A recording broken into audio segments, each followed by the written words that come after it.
Hello, comrades. Commissar Bro here today with Software Inc. That's right. This game has been in early access for the past couple of, I don't know, months now. Actually, I think it's actually been out since November. Don't quote me on that. I don't specifically remember the release date. All I know is that one of my friends was kind enough to gift me a copy of this game, and I have been absolutely addicted to it since first playing it.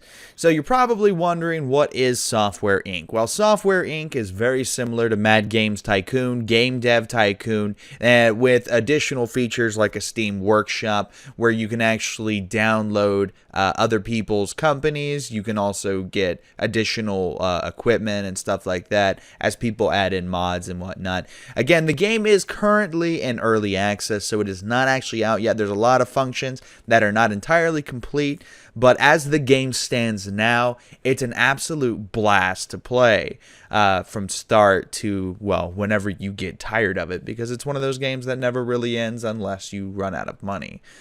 So with that said, let's go ahead and take a look at my company, DCB Software. That's right. And the loading. Please wait. There we go. All right, we are now in. So as you can see here, I've got a pretty decent sized company starting out. I've got a first floor and, get this, a second floor. That's right. The second floor is still kind of under construction. We've only really built one room thus far, but it's a work in progress. We're getting there as we go.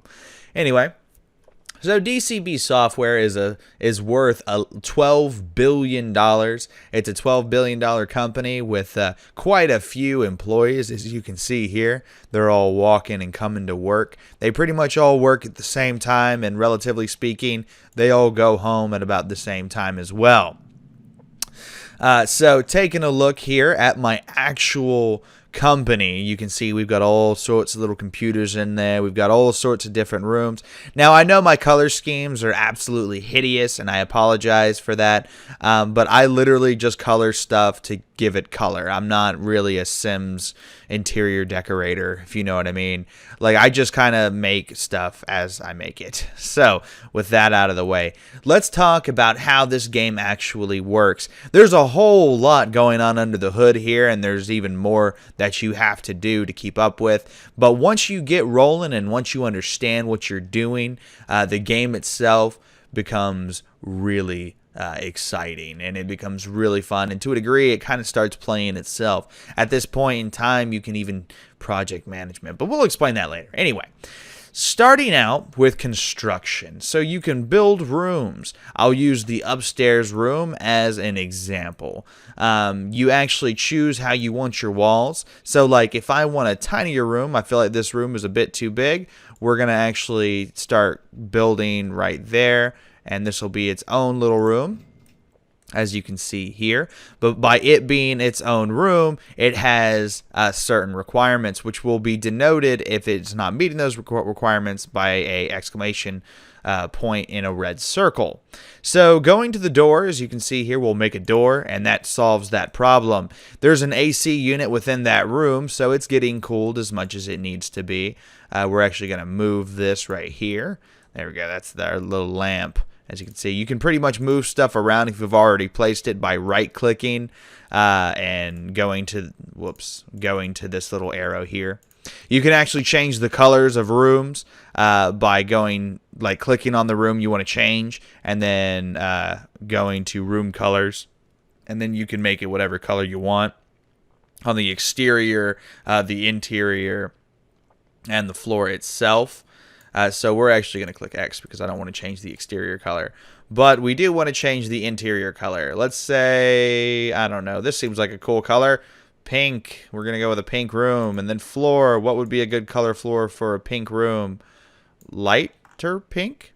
Yeah, sure, why not? Seems legit. So now we have a pink room with a lighter pink floor, and then we can actually change the room's construction material. You can change it on the outside, the interior, and the floor. Once again, there's not a whole lot of options available currently, but for now, we'll just say we'll make it striped like that, and then we'll make the floor like that. Yeah, so it's kind of like a parlor or something. I don't know. Again, I'm not really an interior designer, but I hope that looks nice enough for the demonstration.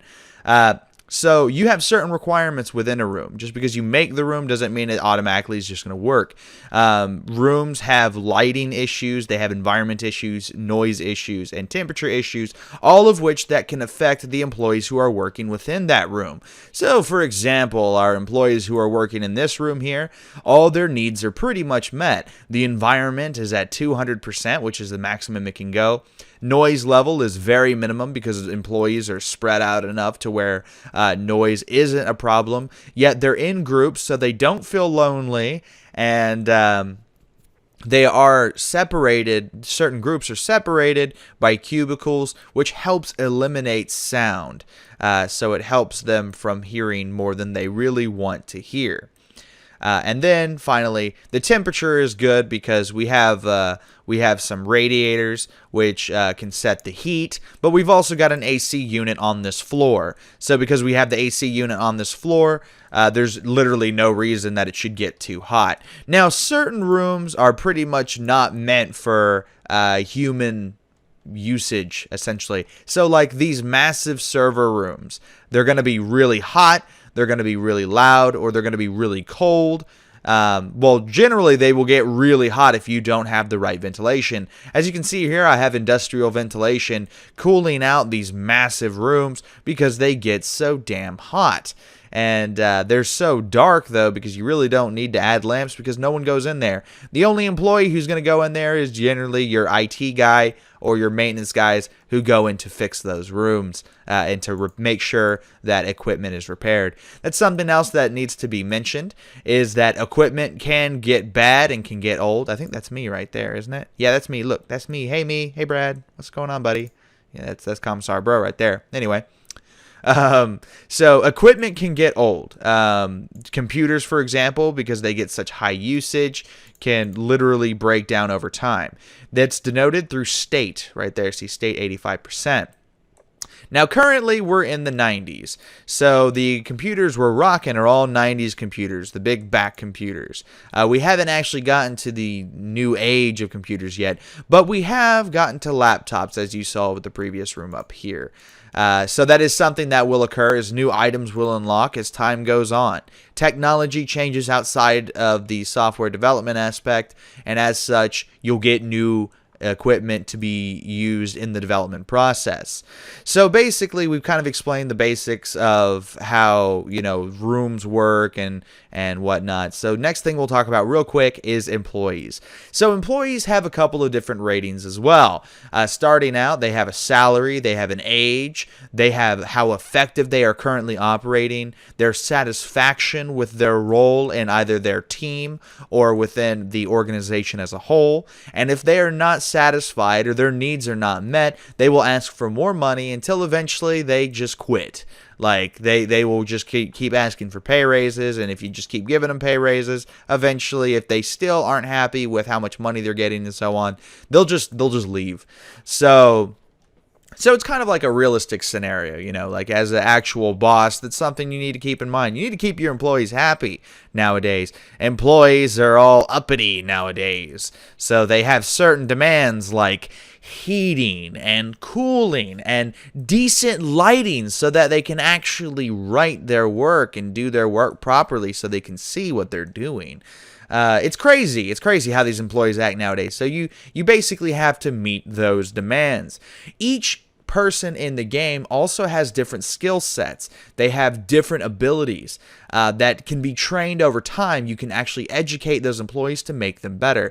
Giving you an example, taking a look at Katie McCoy here, she is a lead. Or no, she's not a lead, but she's good at. Sorry, she's anything. She's a bad lead, but I guess she's part of the programmers team. I don't think she has a specific. Yeah, she doesn't have a specific role. She just does whatever she's told to do. She is a great programmer, a great designer, a great artist, and a pretty good marketer. And again, she's a terrible lead. More specifically, her specializations include she's got a maxed out skill in design, maxed out in code and art, maxed out in 2D art, maxed out in 3D design, 3D code, 3D art. She has no experience in systems. She has a lot of experience in coding networking systems. She has a lot of experience in coding audio and in art. like basically audio art. But she does not have any experience in designing audio. She, as her personal traits, is she's leaning more towards a hard worker rather than a fast learner. She tends to be a little bit more social rather than independent, and she tends to get a little bit stressed far easier than other people, but at least she's not lazy. However, most of her traits kind of lean towards the middle, so this to me is an ideal worker. This is very ideal. They're a hard worker, but they're social, so they stay happy by talking to other people, and they're not lazy. I'd rather you be stressed than lazy. At the same time, you don't want anyone on either end of the spectrum, because if they get stressed out too easily, they will stop working. They will refuse to work because they will be so stressed and they just cannot mentally handle it. At the same time, you've got individuals who, if they're too lazy, then they will not work at all because they're lazy and they don't feel like doing anything. So the last thing to mention about employees that's probably kind of important, not regarding teams, is the fact that there are compatibility ratings of people to each other, based heavily on that previous personality system I just showed you. So essentially, this lady here, let's see, being in the middle between a hard worker and a fast learner, but she tends to be more social and tends to be more stressed, might not get along as well with, let's say, what's this person's details? Oh, no, they would get along pretty well. How about this person? Okay, they would get along really well. Basically, this person would not get along very well with someone who was a fast learner, who was an independent, and who was really lazy. They just would not get along very well at all. So it shows in the effectiveness of the work. If people don't like each other, they will have a little thought bubble that comes up that kind of says, I don't like this person, I don't like that person, and it looks like there we go, I don't like Meryl Daniels. So Audrey Dixon, as you can see right here, part of the artist team, does not like her, and that's a shame. So basically what will happen, because she doesn't like that person, if she works in the same room with that person, she works with that person on a regular basis, then the effectiveness of the work being done will decrease. So your projects will actually decrease very quickly. And as you can see here, this bar shows the progress of an actual project. Up here is a project that has been delegated to automation, essentially. There's a core development team which is working on it automatically. So before we talk about that, let's talk about managing teams. Teams essentially operate in the sense of, okay, so you've got a bunch of random people, right? You have like 3 projects that need to be done. Each project only needs like 1 or 2 people on them. So there's no reason to take all of your employees and throw all of your employees onto that one singular project. What's better instead is to take like 2 employees, put them on a project, take 2 more employees, put them on a second project, and take 2 more employees and put them on a third project.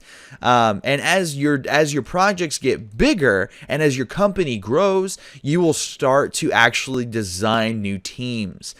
In this particular case, I've got a research team. The entire purpose of the research team, or their primary priority anyway, is when there are new technologies to be researched, they're the team who goes in and researches it. That's their whole dedication. Currently, there's no new technologies to be found at the moment, but so they'll be delegated to other tasks, such as marketing. Marketing is always incredibly important, so I'll put the researching team on that. So teams can also be designed towards their skill sets. So for example, I'm not going to put the research team on designing a video game. If I'm designing it, I'm going to put the designers on it, because the designers have some of the highest skill in designing video games. There are some groups that over time will just become all-around groups. For example, the programmers have kind of ended up being an all-around group. They can pretty much do whatever it is I want them to do. The only weakness they have is in system and network and then in 3D, but 3D is still relatively new. It's only 1998, so the technology hasn't been around for that long. So they're still kind of getting used to that and developing games within that. The core team is another kind of all-around team. The core team does whatever I need them to do, but at this point in time, I have the core team set to automation, so they will pretty much just go and design their own things as they see fit. Now, you can kind of control what you want them to make by choosing, like, okay, well, I want you to make an operating system, I want you to make a 2D editor, so on and so forth. Or you can be like, I just want you guys to make video games, and I want them to be RTSs. Then they'll do that. You can even set it to where they will automatically hire people as needed. You can set budgets and whatnot, and set how many of the individuals you want within the team to basically put controls on the automation, yet they'll still kind of just do whatever they need to do. My company at this point in time is so rich that honestly, I'm not overly concerned with budgets, like developing budgets. We have $7.5 billion in the bank with 44 million fans, and we have a strong market recognition with 2D editors, 3D editors, antivirus software, audio tools, adventure games, FPS games, RPG games, RTS games. We've even created our own office software and our own computer operating systems. So truly, my company is pretty well established. And I know I kind of went from talking about managing teams up to, talking about how cool my company is. But yeah. So anyway, so that's the basics of managing teams. Again, if you want to get it kind of more in depth with how teams work, you really just got to play the game at that point in time. But what I will talk about next is some of the additional features that are also in this game before we'll actually talk about the real meat, which is developing software. So starting out, your business is going to struggle. It's going to struggle badly, and you're going to do a lot of contract work. It's important to note that when you're doing this contract work, to look at what it recommends the team size is, what it recommends how many artists you have, the quality of the project. It's important to literally look at what it is telling you. So for example, for game assets, for this one, if I decide to give it a team size of 9 people, it's literally going to take longer for them to create the game assets needed than had I just put one person on the project. It will literally affect the effectiveness. The way I kind of describe it is if one person is trying to get water out of a faucet, it's easier than 10 people trying to get water out of one faucet, right? So that's kind of the way I look at it. And again, these are principles explained in business, like in economics and business theory. I can't specifically remember what the law is. I think it's like Tyson's Law or something like that, where it's just that idea that the more people that work on the project may not necessarily lead to a more productive situation. It may actually lead to the project taking longer than it should have because of the fact that so many hands were in the pot, which makes sense. So anyway, aside from contract work, which is going to be important to starting you out, truly, contract work is the only reason I was even able to get to this point. I was struggling. I almost went bankrupt like 3 times in the beginning until eventually I got successful off of a game, made a couple $1 million, was able to expand my team, and then turned this into the pretty much the monumental giant that it is now. I pretty much own the market as far as it goes. So another feature that you'll learn about in the game as you play it is stocks. People can buy stocks in your company, or people can actually, you can lend, or basically you can sell it, not lend, but you can sell your stocks to people in case you want to get a little more capital. So in this case, if I sold one of my stocks right now, it's worth $3 billion. I could sell one of the higher stocks, which is $4 billion, and the highest, which is the majority share, which is $11 billion. And I don't think you can actually sell that one out, or at least you don't want to, because then you would be giving out a majority share of your company, which would probably not be a very good idea, because then you'll get bought out. So that's something to keep in mind. You can also buy opponents' stocks as well. So as you can see here, I own a lot of shares in a lot of companies because I feel that's kind of just important. It's good to have a head on your competition. If you own your competition, even better. Thankfully, this game does not simulate the laws of monopolies, so you're pretty much good, but at the same time, there's so many competitors in the market that although we have a majority share, we are not the only one. So, like, we pretty much own if I wanted to do the math on it, I would actually say we own about 60 to 70% of the software market currently. And a big part of that is because I've bought out my competitors. So, for example, if I wanted to buy out Giant Show Corp right now, I totally could. I'm not going to, though, because I kind of want them to keep generating me dividends. Something I'm trying to do is make it to where my company does not even have to operate at all. Like, we don't have to do anything. We just make all of our money on dividends, which would be really cool, even though we're still generating on a monthly basis, like ballparking like 90 right there. As you can see, $92 million in sales. And I haven't even released a product in like a year or so. I just keep marketing products we've already sold, and we keep making a lot of money on it. So that's one thing to keep in mind. So the last thing I'll really kind of talk about, which is really the most important piece of the game, it's how you make money. It's the primary form of revenue in the game, and it really is kind of the most important thing, and that is developing software.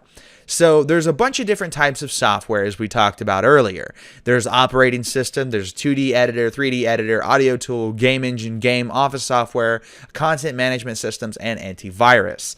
Now, it seems more things unlock as time goes on. I might be at the full list at this point in time, but from my understanding, just from playing it, is like additional things popped up. Like antivirus and CMS popped up. They weren't a part of it originally. 3D editor wasn't a part of it originally. So it's very likely to assume that further on in time, more stuff will unlock.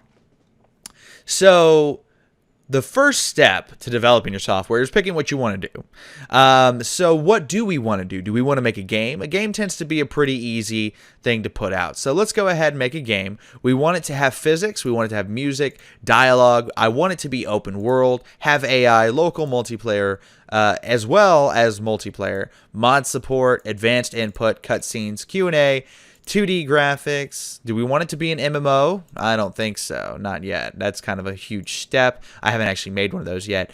But we do want it to have 3D graphics with advanced cutscenes and motion capture. So this is a huge project, an absolutely huge game with a lot of features. So it's going to take a long time to make. So first, we need to figure out what game engine do we want to use. Well, I don't even think any game engines can have all of these capabilities. So we might actually have to create our own game engine to do so. What I am going to do is I'm going to set it to where we can play it on any operating system. Oh yeah, so yeah, there's no game engine that can currently do all of this. So what we're actually going to do is we're going to make our own game engine that can do that, and it's going to be an original IP. Or we can make it an addition, basically the new game tool, the DCB game tool. I name all of my products after DCB, so it's just easy to keep track of because so much stuff will pop up. I mean, you'll see like someone make an engine 30 times and they just add one additional improvement each time. So in this particular case, we're going to improve the DCB game tool, which has about 20,000 active users as of right now. We are going to include physics in the building of it. We are going to add advanced shaders, but it looks like 2D rendering. Oh no, we've already superseded those. So it's going to take us about a year to make this. What 3D editor do we want to use?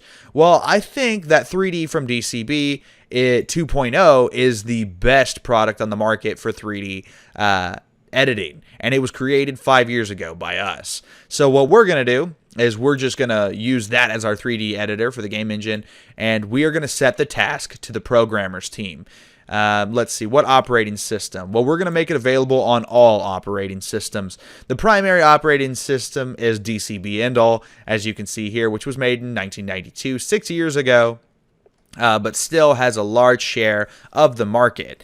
Now, we stopped marketing for it because it's a 6-year-old product, and it does seem like Next 8 is actually starting to take a good chunk of the market, as well as Door OS 12. So we're going to go ahead and put that on all those. It's going to take more people to build it on all of these operating systems. So maybe we should actually choose some that we don't want to do it on. Well, no, not really. I guess everyone's pretty much good. You know what? Let's just do it on all of them. We'll do it on all of them. I'm cool with that. So let's go ahead and start developing it. You can even set the price for it if you want to. And I'm going to actually do some in-house, set it to our main service, which will make our programmers more efficient as they work on it. And let's give it a name. Let's call it the DCB Game Tool 2.0. Because, I mean, that's truly what it is. It's just an extension of the original game tool with some additional stuff. So, yeah, we want to do that. We want to do that. We want to do that. Oh, it's going to take us even longer. Crap, I didn't realize I didn't check those boxes. So, actually, 2D, I got to pick a 2D editor now. Where's, 2D from DCB. Did I ever make a second one? Yes, I did. So 2D from DCB 2.0, made it in 1993. That's going to be our next 2D editor. Our audio tool is going to be the DCB Audio Tool 2.0. Again, as you can see, I pretty much own a majority of the products on this market. That's why we're so rich. We keep making the best quality products. So let's start developing. And yes, we actually want to start a marketing campaign. We're going to set the teams to the artist and the research teams. Yep, we're going to start that. And currently, our DCB Game Tool 2.0 is being designed. So what will happen is once everyone comes back to work, because they were not working at the moment, people are going to start working and designing the actual game engine. They're not building it yet. They're not actually testing it. It's not an alpha. They're purely just designing it. So designing is going to go based on the compatibility of your people and their efficiency at what they do, and so on and so forth, and the compatibility, the effectiveness overall. So I think this is the room they had the programmers operate in. So you can kind of see their effectiveness go up and down as the day goes on, as various things occur throughout the day. But for the most part, they're staying positive and we're working through it. Again, their skill sets contribute to how quickly the product is going to be designed. In this particular case, the 3D portion is lagging behind everyone else. Again, as I mentioned, 3D is still pretty new technology. It's only been around in the software industry right now for about, 6 years, I think, 6 or 7 years at this point. So it takes a little bit longer to get that done. However, once this is finished, we'll actually set it to the development phase, which is currently what this game up here is being, this RTS game that's being developed by the core team is currently going through. It's in the development phase. These bars pretty much show the quality of the game thus far.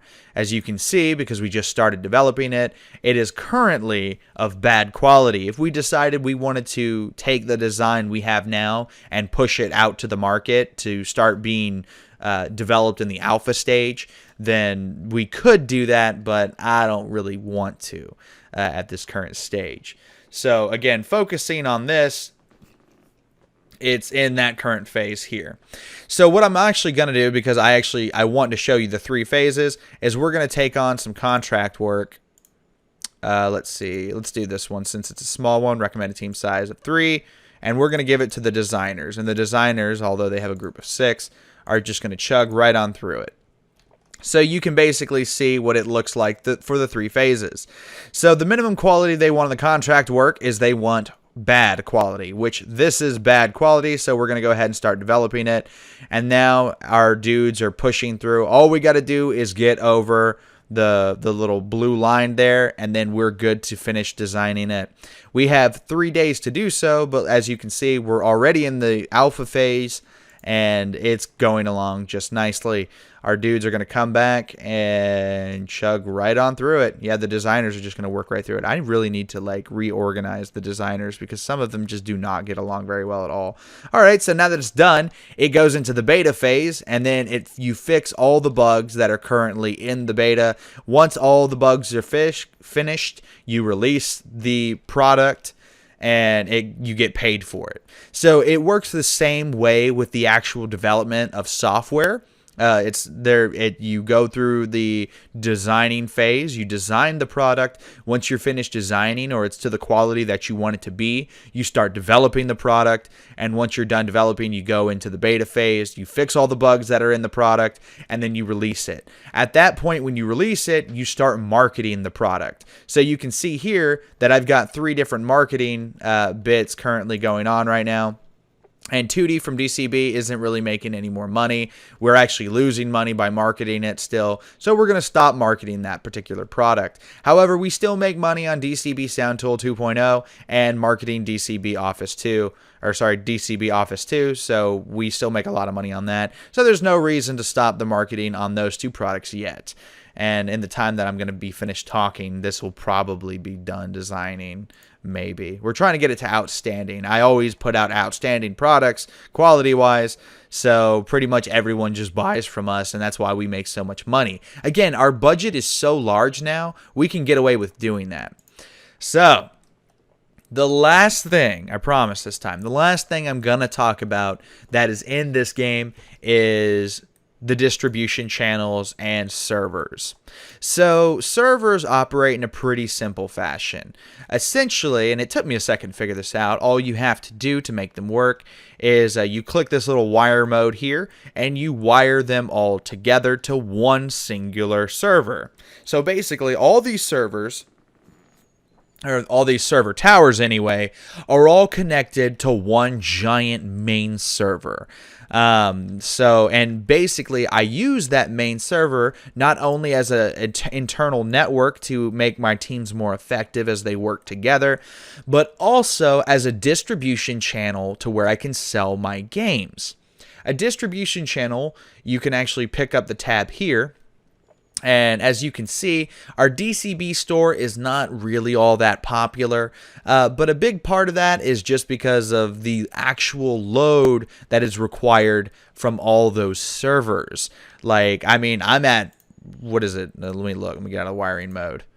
I'm at 88% load just right now, and we've only got 8 contracts. We've only really got 11% popularity if you're looking at all the other companies that do the same thing. We're not all that popular.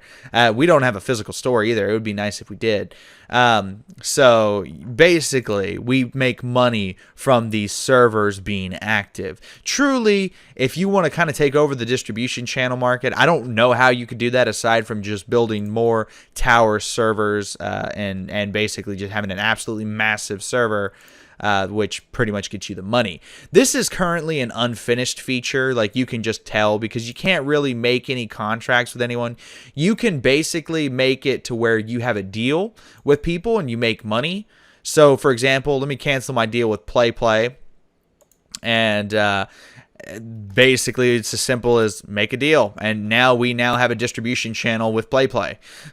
So we're selling our products through PlayPlay, and basically I'm selling all my products through all of these companies. Although they take larger revenue cuts, I still ultimately sell more. They have more of a presence, and because of how much my software costs, the revenue costs ultimately it doesn't matter. We have such a large market presence, and our products are so outstanding and such good quality products that people are willing to pay big bucks for it. So we have an inelastic product that we can pretty much charge whatever we want for it. For the most part, I just go with the recommended prices whenever I design software. I don't really set my own. If I set my own, hypothetically I could have more sales, but ultimately I don't care that much, because again, I'm still generating tens of millions of dollars in revenue every single month, and I haven't even released anything in forever. So it's not that big of a deal. And truly, if I wanted to go more in depth with how I'm going to do this stuff, I could do it.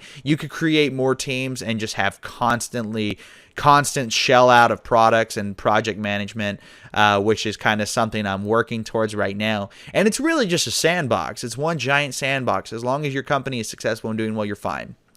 So, after 33 minutes of basically talking about this game, don't worry, I'm almost done. But I do want to give pretty much my review on this game. I've been talking about it this whole time and telling you how to do stuff and whatnot, but I haven't actually given my full-blown opinion.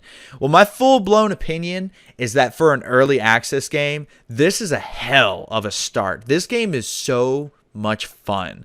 Honestly, this is probably one of the most addicting games I've played in a long time. The depth, although at first is scary, is really cool. Like, once you figure out what you're doing and how everything interconnects and works, this is probably one of the best tycoon games I've ever played. It's just so much fun. Truly, the things I regret the most is I regret that the distribution channel's not finished. I wish it was. Again, early access. I wish there were more items, like, to improve employee skill and output. So, like, this bookshelf here actually does have an effect on the effectiveness of your employees. You do have rooms like this, which are like chill out rooms for your employees when they get tired. You actually eventually get TVs. As you can see here, we have TVs that don't really show anything, and I hope one day they do actually start showing stuff.